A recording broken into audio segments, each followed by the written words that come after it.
96,8 LPPL Gemilang FM. Sugeng dalu, sugeng pinanggih malih kalian kula kekalih ingkang minangka paraga ingkang ngarya adicara arum dalu. Adicara ingkang ngonceki saha nguri-uri budaya Jawi mligi seni macapat. Sagung para sutresna, para pamidhanget, kula ingkang sowan kinanten saha tinenggan dening kadang kula sepuh saha narasumber kula. Tentunipun nggih narasumber sedaya kemawon ingkang magepokan kalian arum dalu. Sugeng santen Bapak Haji Sugiono. Nggih, sugeng sonten sampun malebet dalu niki. Assalamualaikum warahmatullahi wabarakatuh. Sugeng pepanggihan malih saha sedaya budaya Mojopatan kalian kula kekalih lumantar 96,8 Gemilang FM LPPL. Wonten samangke badhe narasaken babaring Mojopat napa nggih. Murih siamipun boten musbra ngoten kok. Sugeng midhangetaken sugeng nyawiji kalian kula lumantar 96,8 Gemilang FM. Inggih, saking para sutresna budaya dene wonten salebeting giaran menika mbok bilih panjenengan kepengin utawi badhe nyawiji gabung ngaten saged lumantar WA kanthi nomor 081 578 968 968. Kula bali nggih supados mboten lali. 081 578 968 968. Mekaten. Sumangga dipun purwakani giaran arum dalu menika kanthi sekar wijil. Trenging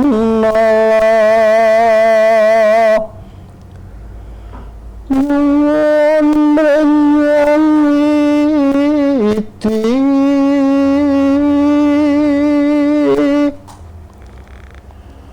mugi karahayan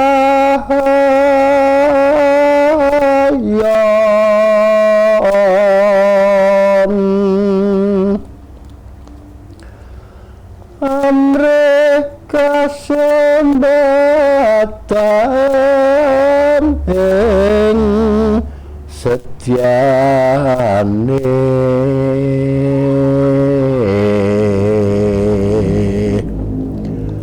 muri-uri kabudayan Jawi.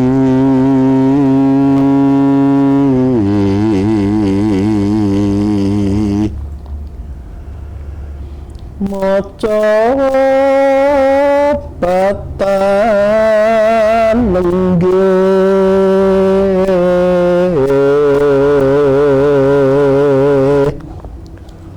tuturipun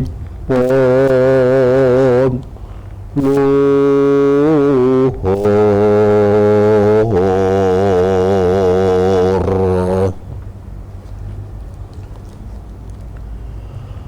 monggo samya aku pamuji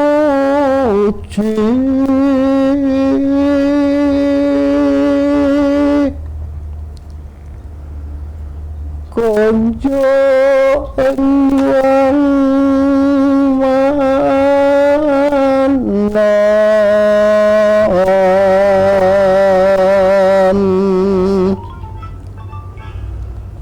dan reksa kenjem setan go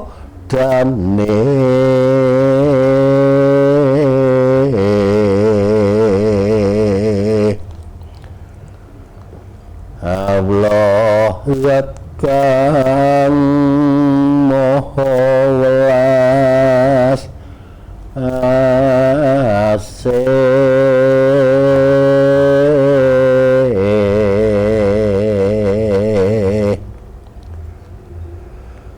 maca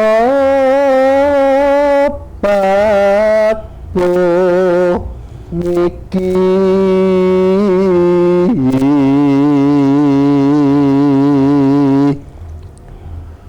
bisa rahayu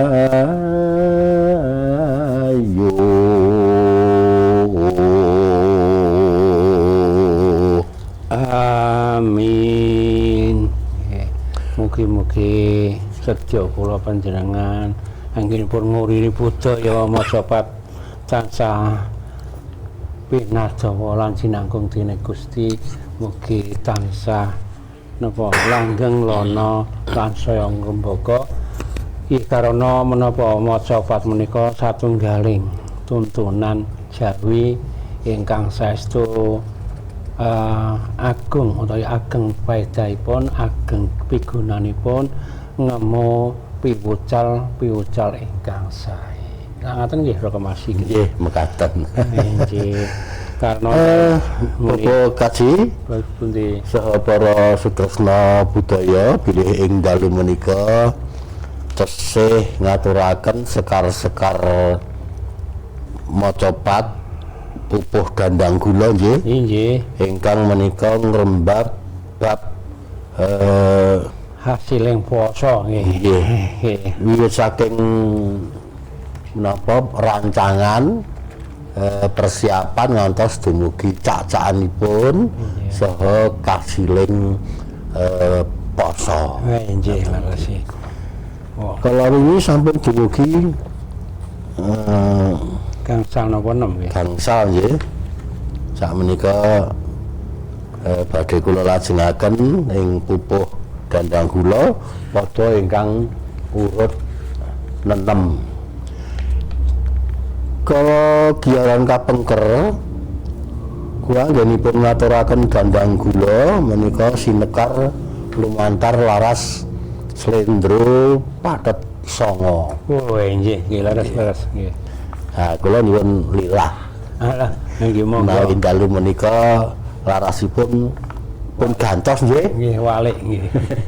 Gantos ingkang laras pelok Pelok. pathet 6 kemawon. Nggih.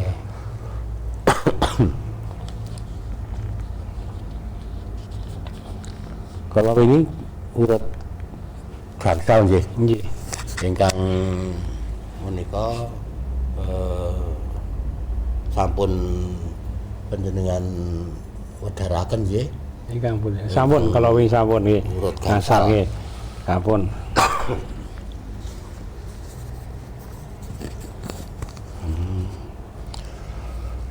Dawuh siam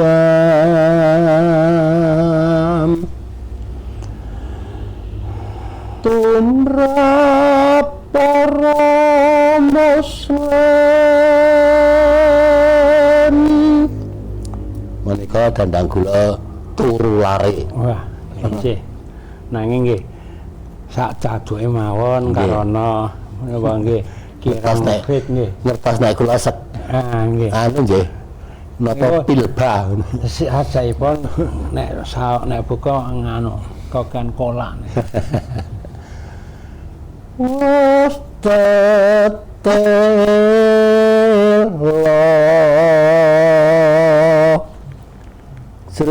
jroning kawuh ira mrewimbo iman takwane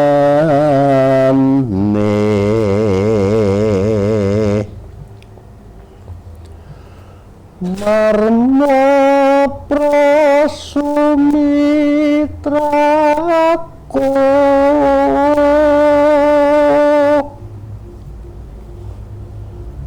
wusnya sira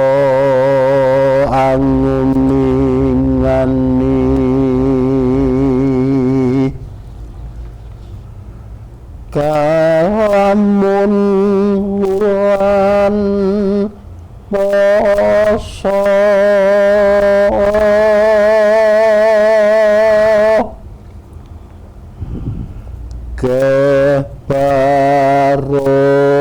kebarokah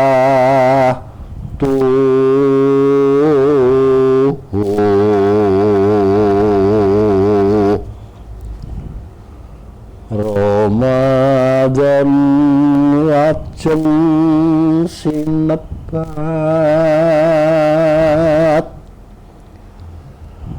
kanthi tembung sahrum mubarakun nenggih wulan kang kebak berkah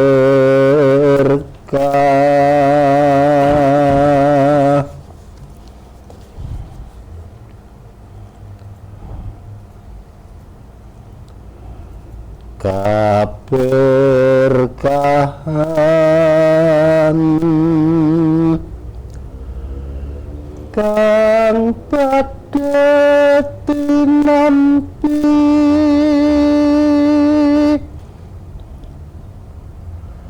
jeneng wulan ran sahror muasa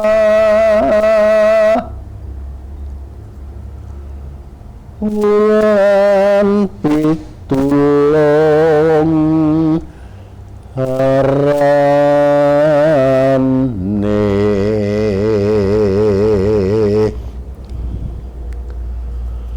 pitulung ten penduduk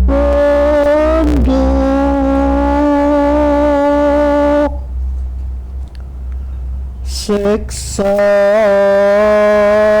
neraka kang gegirisi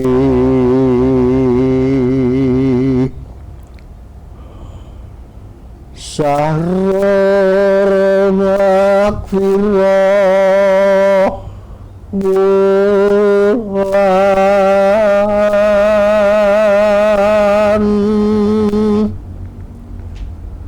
Allah kang Maha Agung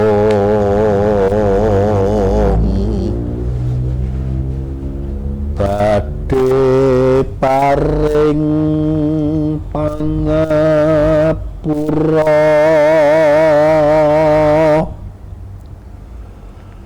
mring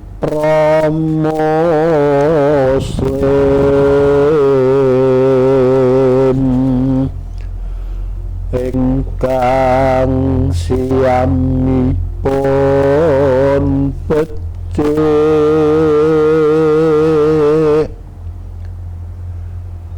kanthi ikhlas sing ngolo.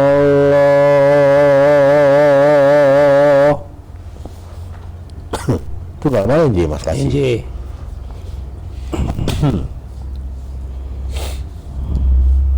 Wulan siam uki dan wastani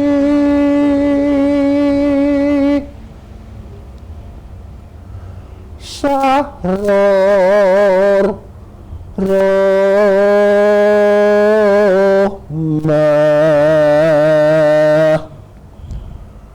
nenggih wulan rahmah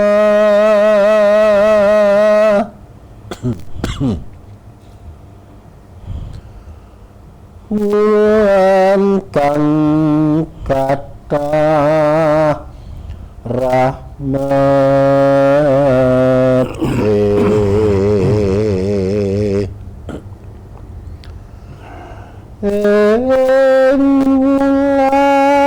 siam iku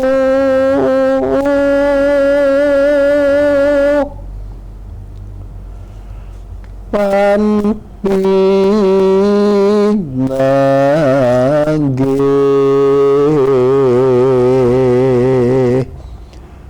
sawiji-wiji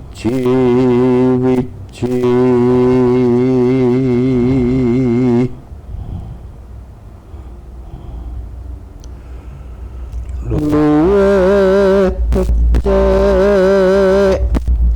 sawulan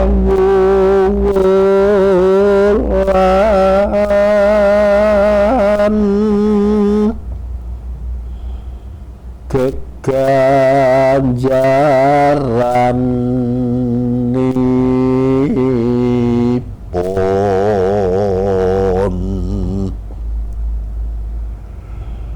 wengi Lailatul Qadar sok sintena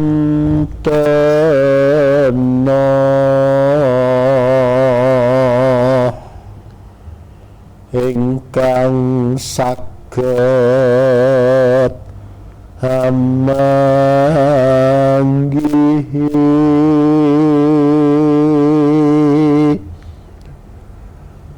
tuhu antuk kabecjan.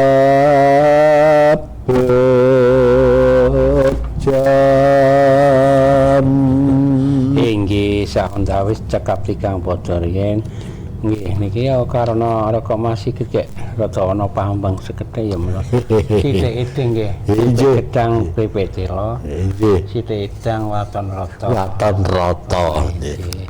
Sagung para sedherek budaya macapat estu wonten ing mriki Yang Sudi almarhum sampun nganggit macapat kanthi iraran ngudi murih siampun boten pinanggih muspra. Menika leres saestu inggih karena makna sakjatosipun siam utawi poso menika dipun maknani nyegah. Inggih, nyegah niku apa ya? Napa niku nek? Nyegah ki ya boten ngurangi ngedohi nggih saged nggih. Karena menawa ing mriki sampun dipun andharaken kalian Mbah Sudi mawarni-warni klebet dalu menika ingkang karembak wontenipun nggih Syahrul Maghfirah, nggih Syahrul Mawasa, Syahrul Rahmah, Syahrul Lailatul Qadar saha napa niki? Sing nomor Syahrul Mubarakah. Estu Dipun ambali Syahrul napa nika ingkang nangka napa nggih Syahrul Mubarakah. nggih. Mubarakun menika wulan kebaing berkah. Nggih. Lajeng Syahrul Mawasa niku wulan ingkang napa nggih kebaing pitulungan. Lajeng ingkang nomor 3 Syahrul Maghfirah niku wulan kebaing pangapura. Nggih. Lajeng salajengipun Syahrul Rahmah kebaing rahmah. Lajeng ingkang pungkasan Lailatul Qadar menika gul-gulaning tiyang muslim ngadang nyadong berkahing Gusti kang Maha Kawasa wonten ing Lailatul Qadar menika. Lah wonten ing mriki dipun wastani siam utawi poso menika waipun piyambak kedah ngedohi nyegah pinten-pinten keperkawis ingkang dadosaken berkah kawula mboten pikantuk nggih. Kenikmataning wulan Ramadan menika mung namung musra karena menapa awakipun piyambak menika para kadang dereng saged ngendhaleni utawi nyegah bab-bab ingkang dadosaken bataling poso. Kados dene nggih sing gampang adaan niku sok gampang nesu nggih gampang nesu lan lajeng ingkang langkung napa nggih wikados malih awakipun piyambak menika kedah netranipun dipun jagi netranipun paningal paningal nggih mripate dijaga kok kudu dijaga liripun kados pundi menika kadang-kadang nun sewu nggih mripate nika ya saged mahanani maksiat dalam arti kirang sae contonipun mawon senajan to mripat ki weruh ning ati terus muni nggih wah kae biasanipun nek wong lanang mesti sing dilokke wong wadon nggih mboten nggih kae kok ayu seksi kok bainol kok awake seger kok kulihatane kuning nemu giring menawi nganu biayi pamestri ingkang dipun lokaken menapa menika nggih ugi sami mawon wah kae wong lanang kae kok gagah piteksa seksi istilahnya apa badan sarirane kok napa nggih wek kekel nggih wis jatmika irunge mbangi nggih to dekoe yo kenceng nggih sembada indriya kok pas karo agemane wong iku nganggo klambi putih ya ketok api nggih nganggo klambi rupa liya kok nek wong kuning iki kaya mung pekoleh pantes nggih lajeng wonten ing mriki menika kejawe nyegah netra ugi lesan menika ingkang kadang-kadang ya nggawe apa nggawa wisuna niku napa nggawa barang-barang sing ra apik nggih nek kewetu nggih kadang-kadang nesu niku kewetu nggih to terus niku mau ngucap utawa ngrasani sing barang ala niku ya wis kudu didoi nek poso niku nggih lajeng pamireng nggih pamireng menika nggih dipun cegah istilah ngrungokno barang sing becik-becik nggih syukur bagi wonten ing wulan siang menika awakipun piyambak dipun dhawuhi ngatah-ngatahaken ibadah ngamal kala wau pangucap ingkang kedah dipun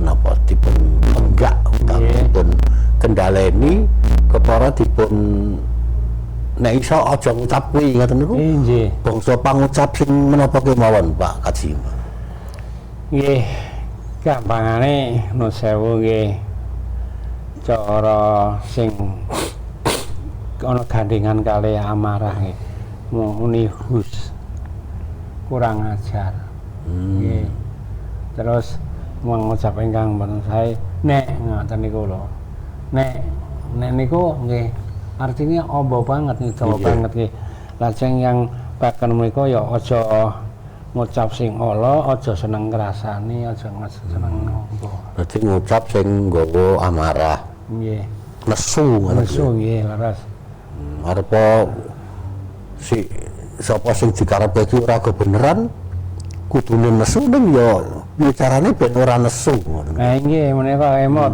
karena maknanipun siang utawi poso niku nyegah nggih. Nyegah adoi. Nyegah nesu. Nggih. Lajeng pangucap napa malih? Kasut. Nah, glendeng. Kasutnya tegesipun ngajani tiang sanes. Nggih. Menapa ngelek-elek utawi ngajak glendeng lah glendeng wong gak glendeng sing apik nggih. Ben sing diomongke kuwi ora iso ketok. Tegesipun dihasut. Nggih, menawi basa mentareng pun ngejak ndolimi. Oh, ndolimi nggih. Ndolimi. Lajeng cara malih celaku pitenah nggih. Mitenah. Lajeng nggih pokoke tumindak ingkang boten sae. Lajeng paningal menika jelas dipun jagi aja ndelok barang-barang sing awake napa marai birahi. Nggih to. Mbuh kakung mbuh putri aja ngasih nggawe birahi ning awake dhewe. Nggih. Nek iso ya mresani barang-barang sing becik. Contone nek nyata TV ya golek gandeng sasi poso ya dijumbuhke nek iso ya golek sing apa mawa teges mawa pitutur gampangane taklim utawi pengajian nggih. Nggih, nggih. Lajeng wonten ing pamireng niku ya mengke ngrungokke barang-barang sing apik nek ana wong nglantunke utawa maca Quran ya dimirengke sing Ngaten. permati nek dijak ngondo elek ing wong ya iki sasi poso mengoten mawon Nggih. sasi poso awake dhewe nek iso ya nggawe tentrem ing ati Tegesipun ngondo liyan menika nek kuwi jumbuh karo kasunyatan kuwi ya mestine beda nggih tinimbang ngomongke liyan ning ora jumbuh karo kasunyatan. Niku wae bahasa mentareng dolimi gitu. Mitenah gitu. Lajeng Mongko mangke menawi ingkang dijak mitenah menika yo gentenan wara-wara rono mitenah. sisan. Dadi mitenah niku awake dhewe sepisan omong sing pitunae jaju banget. Sing dadi mboten dipun parengaken nggih ngoten niku wong biasane nek celatu Allah tumindak Allah iki gampang le semebar. Ngaten. Gampang le semebar kados dene ngomong sekecap kok tekan kono ya dadi pirang-pirang kecap ya. Ingkang perlu dipun gatosaken karana menika awrat niku nyegah nesu nggih. Nyegah Ingkang nesu. awrat niku nyegah nesu niku adaan dalam arti adaan nek nesu niku biasane mah ora karo wong liya niku Mas Sikin. Karo sing cedhak ya. Karo tunggal omah biasane. Nggih. Mas Kaji niki kok yahmene wis ana Oh nggih, ingkang badhe nyawiji lumantar WA. monggo pun wasi ya. Piyayi kalih menika. Oh nggih, monggo pun wasi. Saged dipun waos sakmenika. Nggih, monggo. Ingkang sepisan menika saking Bapak Yami. Wah nggih Pak Yahmi Ingkang nggih. lenggahipun wonten nek mboten Klentu menika wonten Kelumperet. Kelumpret ngapa kelumpret? Nek wong tuwa ayo Kelumperet Kandi Mulya. Nggih. Ingkang ngajeng dalemipun wonten wit duren yo le metu durene iki ra bosok-bosok. Oh, Nggih. karo basa mau apa main pot-potan. Ah, nggih duren saking menapa? Saking semen. Matur nuwun Pak Yami iki kok WA nek wis sithik. Wilujeng njalu kagem para bapak-bapak ingkang ngleksanani giaran arum dalu. Kula namung nderek absen kemawon wonten dalu menika.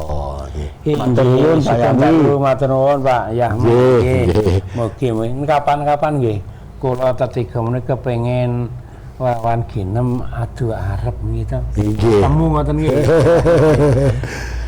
Lajeng yang setunggal malih sampun wonten malih ingkang ngirim WA menika saking sekedap. Sugeng dalu para bapak, sugeng siaran, mugi-mugi sedaya kru Gemilang FM sedaya sehat. Saking Pak Darsum. Amin nggih Pak Darsum supire Andron nika saking Bonjitan. Bonjita niki. Kula lajengaken nggih. Nggih. Badhe kinten-kinten kagem Pak Wahyu, Pak Yami. Lah iki sambung iki. Pak Wahyu, Pak Yami, Pak Surajiman, Pak Yati, Pak Supar. Wonten Candi Mulya sugeng dalu. Sugeng aso. Malih kagem Pak Taryono, Pak Agus, Pak Jono, Pak Parijo wonten pos Kamling Bonjitan nggih. Nggih. Nggih sugeng dalu sugeng wungon. Kagem Pak Maryudi, Pak Tarmuji wonten Sekaran sugeng dalu sugeng wungon. Kagem Pak Parno, Pak Panjang, Pak Tono wonten Klentengan sugeng dalu sugeng wungon. Wah, matur nuwun Pak Darsum niki panjenengan kejawi nyawiji wonten arum dalu ning yo bangun alaming silaturahim kalian ingkang dipun sebat kala wau. Nggih leres nggih leres. Kalebet kalian Pak Yami iso sambung iki sesuk. Nek ketemu ning pasar mesti rame iki sesuk. Lamire nganu ardo blonjo. Nggih. Salajengipun kados pundi Pak Kaji? Inggih mitanget medheret sekarang kene kaya ingkang dipun angkat wonten ing Pulau Siam menika kejaba wulan kang kebak barokah kebak berkah berkah menika estu menawi dipun oceki awakipun piyambak anggenipun ngudi berkah niku ya gampang-gampang angel gitu astunipun arep golek tentreme poso sawa istilahnya nemene poso menika ya awakipun piyambak omone boten saged ngendhaleni ingkang pinten perkara menika lisan tangan wicara mau oh lisan ki wicara nggih lisan mata pandangan kuping oh nggih ingkang baken 3 niku wae keto nggih lah sekawan tangan oh tangan kok iso tangan niku pripun Pak Kaji tangan niku nek awake dhewe ra iso ngendhaleni kadang-kadang ya ora krasa teko kemlawe oh ngaten nggih kemlawe ning estunipun ingkang baken 3 niku nggih nggih mripat talingan lisan niku menawi awakipun piyambak saged jagi insyaallah mangke perkawis-perkawis ingkang wonten ing sekar menika awakipun piyambak sampun meh nyaketi nggih dalam arti syukur bake iso napa ingkang dipun sekar apa dipun angket dening Mbah Sudi awake dhewe iso pangapura sing tenanan awit posone ya awake dhewe le poso ya tenanan ora mung entuk ngelih karo ngelak ning ya senajan ngelih ro ngelak niku wis sandangane wong nek ora darang ngunci ya mesti ngelak ro ngelih ning astunipun ingkang baken niku kula asal kula aturaken lih nyegah niku lho Pak lih nyegah niku sing paling angel nyegah menawi kalau sak liyane ngunjuk karo dar niku sing paling angel nggih nek nyegah dar ngunjuk ora masalah gitu nggih karena menapa wonten ing wulan Siam menika ugi dipun parengaken dipun karing kedha kalodhangan mbok pilih timbangane nggih ngondo angun itu ngaten nggih pramila tiyang Siam menika kata-katipun mesti do ngaso leren nganu nek cara wong anu ndelike pete rong mata ngoten napa niku ndelike pete rong mata ndelike pete rong mata pete iki lha ana 13 mata tekan 12 mata kuwi dideleke loro niku karepe pripun niku ya niku wae nendra niku tiang niku wae oh ngaten oh dadi luwih becik ambek teko apa ngliyep ngliyep dados menika miturut asipatipun puasa menika napa ngukup unsur kendali ngendhaleni lajeng unsur mati raga nggih kita nggih mati raga unsur bela rasa niku wae tegesipun mati raga menika ya bener iki wis saka sedina muput ora dahar wah ngelih ning nek wis buka sebul wong mejaku tirik-tirik ono warna sak warnaning buka wis dicepake niku ora memenuhi unsur mati raga nggih niku anu istilah hawa nafsu nggih nafsu serakah menika kula saged ngarani karang nek wong poso niku hawane nggih apa-apa kuwi arep dimplok nggih apa-apa istilah iki serakah mau kadang-kadang biasane nggih menawi kula wis wedang putih wis cukup nek gandeng poso kaya mangsa ngarani mbok gawake kolak ngaten nggih lajeng biasane anu poso kok ora ana apa-apa lha niku wis unsur nafsu ngaten mila menika kedadosan jroning sasi poso kok anggaran ning pawon kok mundhak nah niku maka kudune lak suda nggih kedahipun menawi dawuh agami menika awake dhewe ora kena berlebihan. Inggih. Nggih, istilahipun eling dalam arti eling niku eling sesuk-sesuke utawa ya eling bondo kuwi nek iso ya tunggale di sedekah. Inggih, ngaten. Mila miturut perhitungan menawi padatan sesasi menika pawon entek 30.000. Nggih. Gandeng poso menika saged nek padha-padha sesasi enteke kudune sudah saka niku 30.000. istilahipun awakipun piyambak dereng saged ngecaki jenenge poso. Poso kon nyegah to ngurangi nggih. Gandeng menika sudah kudune 30.000 kok sasi poso kok njuk ming entek 20.000. Nek ngoten lak turah 5.000. Nggih, menika saged 5.000 menika saged dipun menapa dipun ginakaken kangge ngeksanani bela rasa tumrap pawongan ingkang kakang sanes lah. Nggih, kakang sanes ingkang betahaken.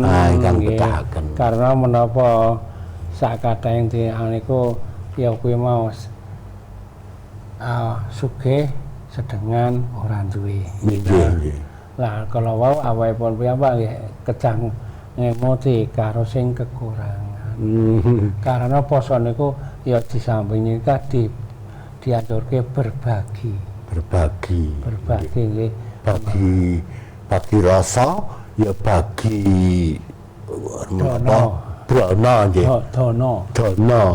Dono kalian brana benten nggih. Benten. Ngaten nggih. Kalau mangsa ana sasi poso kok anggaran pawon biasane 30.000 kok iki dadi 40.000. Niku jenenge durung iso ngakoni posonipun iki monggo. Sanes mangke dipun rembak malih menika bab poso nanging menika karana pariwara iklan badhe sowan wonten ngersa para pamidhanget pramila mboten sah dipindah-pindah glombange nggih saking para pamidhanget mangke sekedap malih saged dipun sambung malih. Monggo pariwara.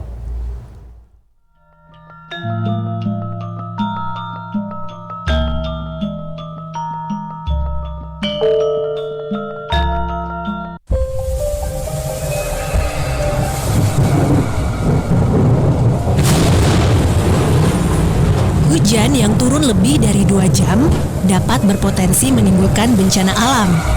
Salah satunya adalah tanah longsor. Secara sederhana, longsor dapat terjadi jika terdapat air dengan volume yang besar meresap ke dalam tanah, sehingga berperan sebagai bidang gelincir.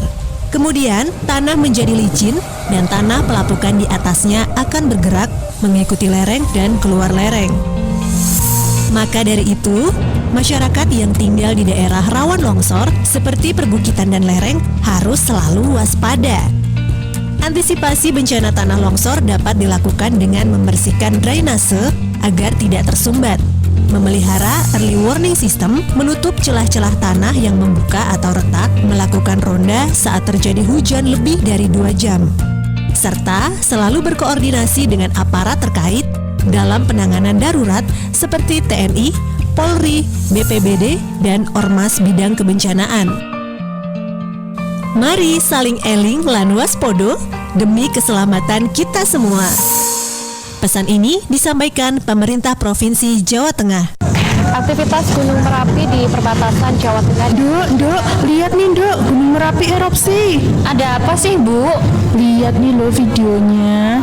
Ya ampun Bu, ini tuh video editan AI. Editan gimana? Ini lo dikirim di grup ibu-ibu. Ini itu video editan AI Bu. Nih loh, kalau videonya dilihat secara cermat, orang-orang yang lari itu kelihatan aneh. Oh iya ya? Iya kan? Nih aku cari berita terbaru, Gunung Merapi aman-aman aja. Makanya Bu, jangan asal percaya aja. Kita harus cek sumbernya dulu. AI atau Artificial Intelligence bisa membuat gambar dan video seolah-olah nyata hanya dengan di-edit melalui komputer. Teknologi ini sering disalahgunakan untuk menyebarkan berita palsu.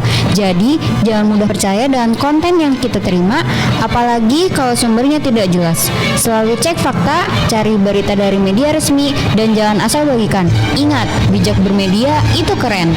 Iklan layanan masyarakat ini dipersembahkan oleh LPPL Radio Gemilang, Jendela Musik dan Informasi. Duh, piye iki? Lho, ora ono abang ora ono ijo kok gembeng sampean. Nopo, Bu? Nopo? Cerita sama Bapak. Iki lho, Pak. Ibu dapat surat somasi. Lho, kok iso to, Bu? Ibu dilaporkan pihak berwajib karena mencemarkan nama baik di medsos. Piye iki, Pak? Iyalah, Bu. Lain kali bijaklah dalam bermedsos. Nek koyo ngene iki keluarga juga toh yang susah. Media sosial adalah sebutan media online di mana para penggunanya bisa dengan mudah berpartisipasi atau berbagi dan menciptakan konten isi. Media sosial sendiri merupakan media online yang memberikan kemudahan bagi para penggunanya untuk melakukan interaksi sosial secara online. Masyarakat dapat berkomunikasi dan berbagi momen. Namun, dari berbagai kemudahan tersebut, tentunya juga harus diiringi dengan tetap bijak menggunakan media sosial. Karena medsosmu harimaumu. Iklan layanan masyarakat ini dipersembahkan oleh 96.8 FM LPPL Radio Gemilang, Jendela Musik dan Informasi.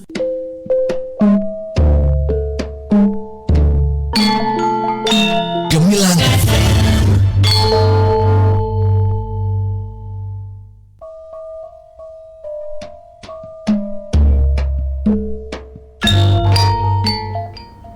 Para sutresna budaya ingkang tuhu saged dipun menapa ajak sesarengan nguri-uri budaya seni macapat, sumangga dipun lajengaken malih. Bapak Kaji kalau wau panjenengan sampun kathah anggenipun paring wewarah saha paring kawruh bab poso menika, sak menika para pamidanget menika dipun senggol. Nggih, monggo dipun senggol. Nggih, kula ngaturaken sugeng dalu kagem Bapak Kamto wonten ing Karang Gading lan Pakno wonten ing Karang Kidul nggih. Karang Kidul nggih. Nggih, lajeng kagem Pak kok lali asmane ya. Bu sinten niku wonten ing Burani. Inggih sugeng dalu. Wonten Patra Bangsat menika.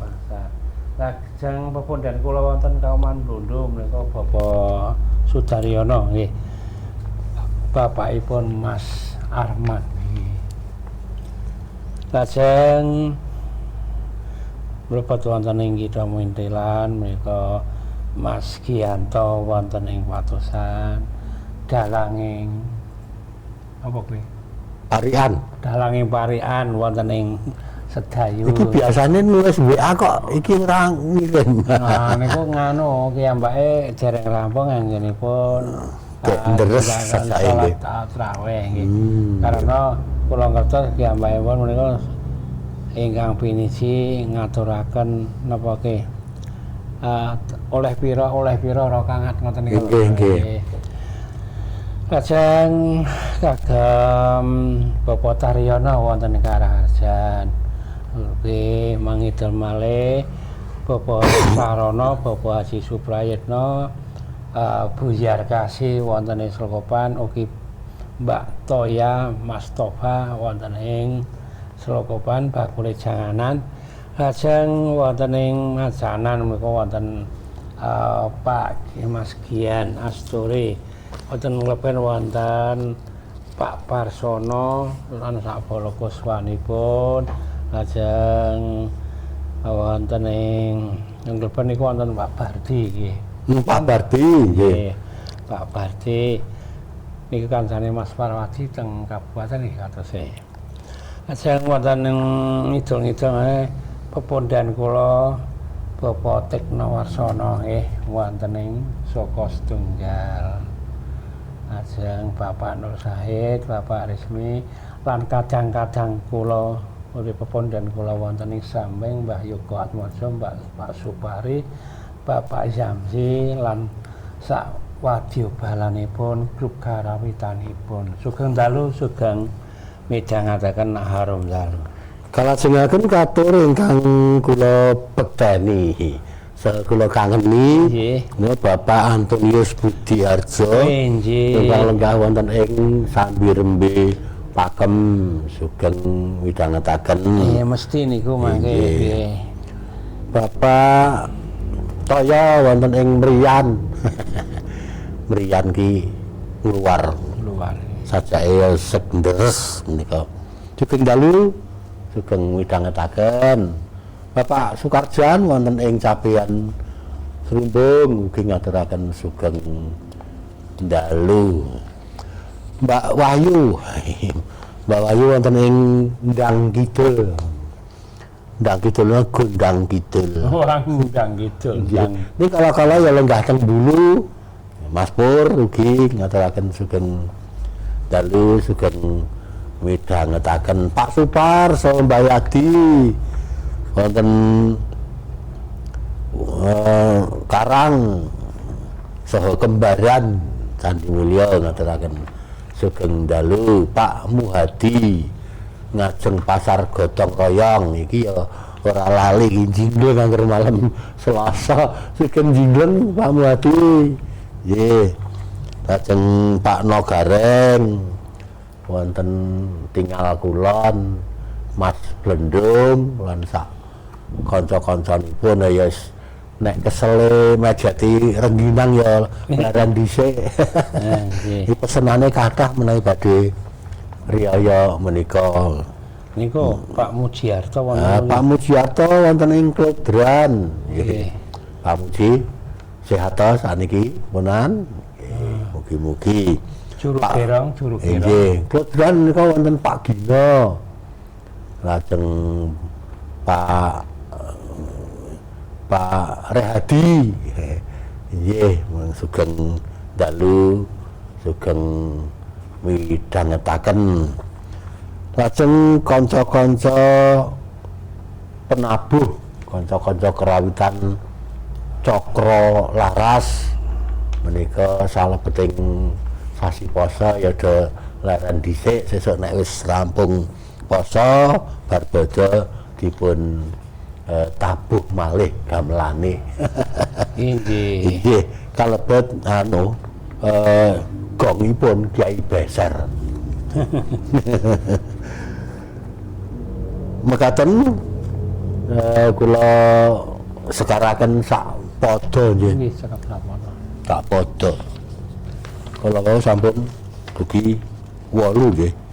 6 7 8. Ganjaraning wulan siam nggih kematikel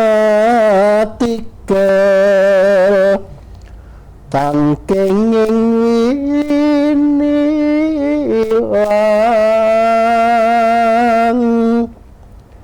satu saking katae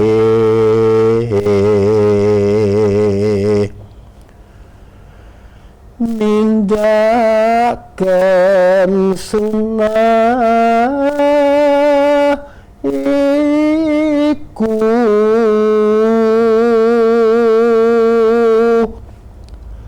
sami kalawan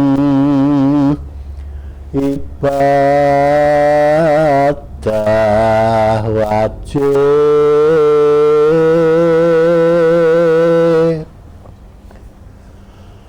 hamba wajib dan ganjar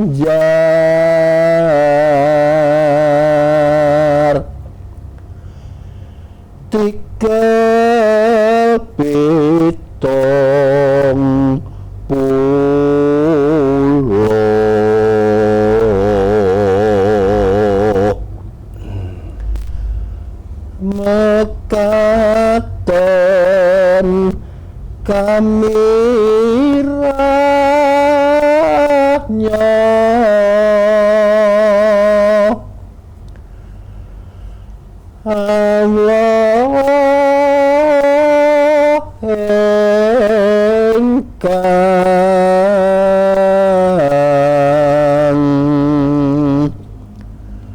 Maha Mirah welas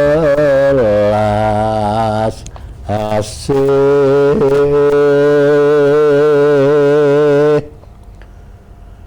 dumateng kawulanya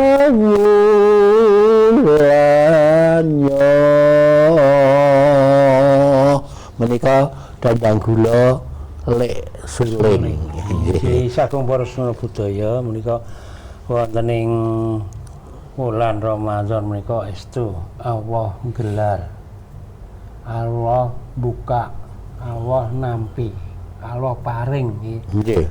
Nah, tegesipun nampi nyunipun pangapura saking kawulanipun. Lajeng menawi paring menika nggih niku ana wulan mubarakun, wulan berkah menika kebak ing barokah, kebak ing kabegsan, kebak ing kautaman. Ngaten. Pramila monggo saking para sedherek budaya macapat anggenipun nindakaken siam menika kanthi niat ingkang estu. Karena sedaya wau istilahipun nawaitu biniat. Nggih.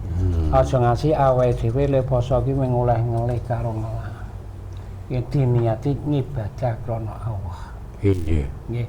Aja ibadah krana tangga, aja ibadah krana bojo, aja ngibadah krana sedulur nggih. Kok saged ngibadah krana tangga, krana sedulur menika liripun kados pundi Mas Kaji? Liripun nggo nutup. Nggo nutup napa nggih Mas? Istilahé nggo nutup isin. Wah, aku nek ra poso ya isin. Oh ngaten, dadi niku ngedoi Panyono. menawi wonten panyana utawi Pandhawa nggih. Nggih, nggih. Pandhawa menapa? Iki sasi poso kok sampeyan ra poso. Nah, Ngoten nggih. niku amanggano nun sewu nggih niku wau kabeh keluargane do poso, kabeh tanggane do poso, kok awake dhewe gampane nek wong kakung malah parepor omah nggih to. Nggih, nggih.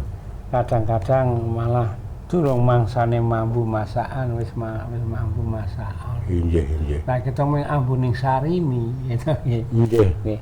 Menika ampun ngantos sawaipun piyambak niku anggenipun nindakaken siam kados ingkang dipun arake dening Yang Suci menika aja mung muspra. Muspra niku berkata sangat nah wae itu benar niate nek niat krana Allah niku ingkang salehne nek niate krana tangga krana sedulur krana anu niku kirang prayogi ya mung oleh ngelih ngelak toh.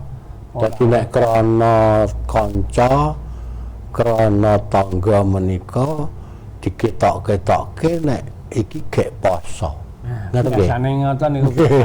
Ben ilang Pandhawane nek kowe ora poso. Nek kudune malah kosok wangsulipun nggih. Nggih. Aja nganti diketok-ketokke nek gek poso. Nggih. Estunipun tiyang ingkang siam estu menika sampun ketingal ta Mas Sigit. Udawatanane kelagiane nggih Pak Udo. Kelagiane niku wis ketok nek wong poso niku nun sewu niki napa niki? Lambe niku mesti garing gitu. Ya rada pucet gitu. Ya tandang gayane ya mesti ora kaya nek ra poso gitu. Ngaten nggih. Nika ning piyambake tetep tegar dalam hati sing biasane makarya ya makarya. Ora ketok makarya niki nek suare masul biasane iki sak jam ke oleh pirang meter kowe ming tiba parone nggih ora apa-apa. Dadi ngasanes menika nek ngerti nek awak dhewe poso kuwi mergo ndelok tanda-tanda ingkang panjenengan andharke wau nggih. Lambe garing, yo apa kuwi mau meneh? Pucet. Senadyan kene ora ngomong kene aku ki poso. Ning wong malah ngertos nek niku. Nggih, yo tandang gawene yo kurang sigrah nggih. Semacam temandang gawe yo ming waton mlaku. Nggih. Monggo. Nggih.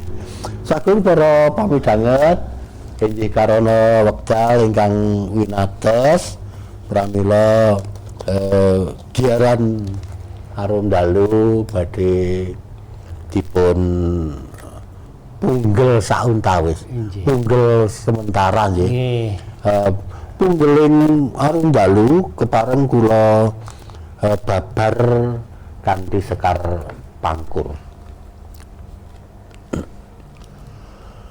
Rokat dalam prosutresna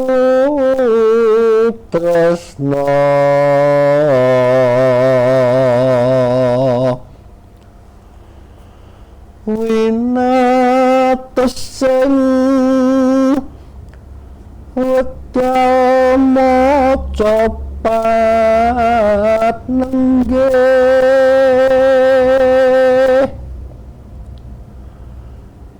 pinupus nyuwun mungkur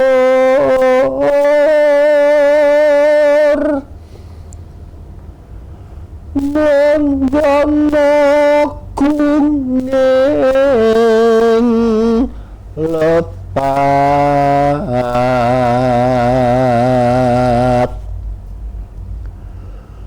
wicara sastra pasawan unggah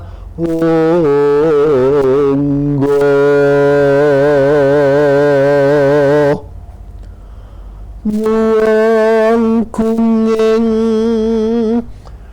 pangaksama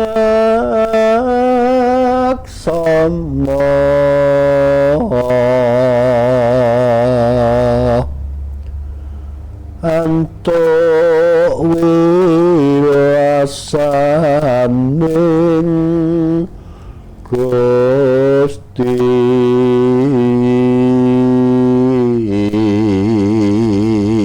Cekap semanten lampahing giaran Arum Dalu kula kekalih nyuwun pamit mugi saged pinanggih malih wonten giaran candhaipun kanthi sesanti budaya Jawa mugi tansah kaloka dene maca pat menika mugi tansah lono. Nuwun wassalamualaikum warahmatullahi wabarakatuh.